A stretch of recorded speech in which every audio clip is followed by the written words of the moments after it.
अखेर आज न्यायालयाने वाल्मिक कराड व त्यांच्या गँगच्या विरुद्ध आज आरोप निश्चित केलेले आहेत.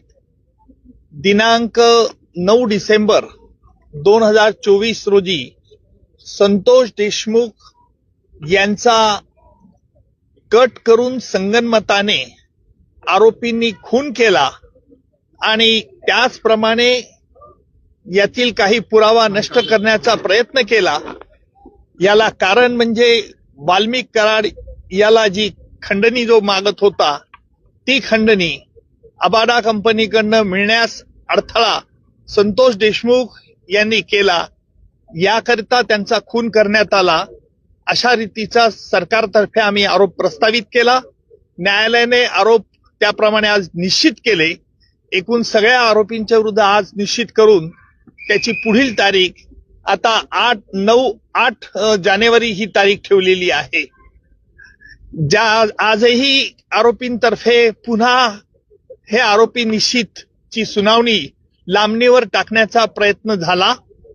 आरोपींनी या खटल्यामध्ये आतापर्यंत जे D2 ऑपरेशन केलं, ज्याप्रमाणे पाकिस्तानतर्फे K2 operation, K for Kashmir आणि K फॉर खलिस्तान असं केलं जात होतं, त्याचप्रमाणे आरोपींनी देखील या खटल्यात वेळोवेळी वेगवेगळे हातखंडे वापरून D2 operation, D for delay आणि डिरेल, उशीर करणं आणि खटला उलथून टाकण्याचे प्रयत्न होते.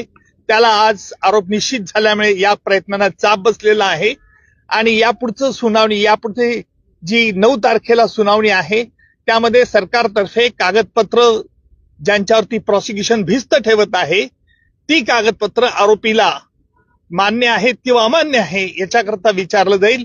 त्याच्यानंतर साक्षीदारांची यादी दिली जाईल आणि प्रत्यक्ष पुराव्याचं काम लवकरच सुरू होईल.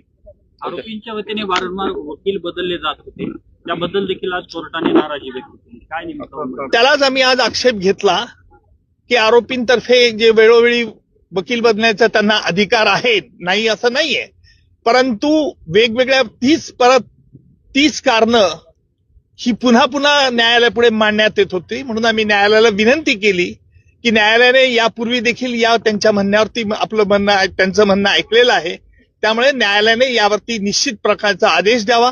त्याप्रमाणे निश्चितपणे आज न्यायालयाने प्रत्येक आरोपीला विचारलं, तुमच्या विरुद्ध हे आरोप ठेवण्यात आलेले आहेत. सगळे आरोप तुरुंगातच होते. आरोपींनी आरोप मान्य नाही असं सांगितलंय आणि न्यायालयाने त्याकरता ते रेकॉर्ड जेलमध्ये पाठवण्यात येईल आणि जेलमधून त्यांची स्वाक्षरी झाल्यानंतर पुन्हा खटल्याच्या कामाकरता सुरुवात होईल. मात्र हे संपूर्ण प्रकरण फास्ट ट्रॅक वरती घेतलं जाईल.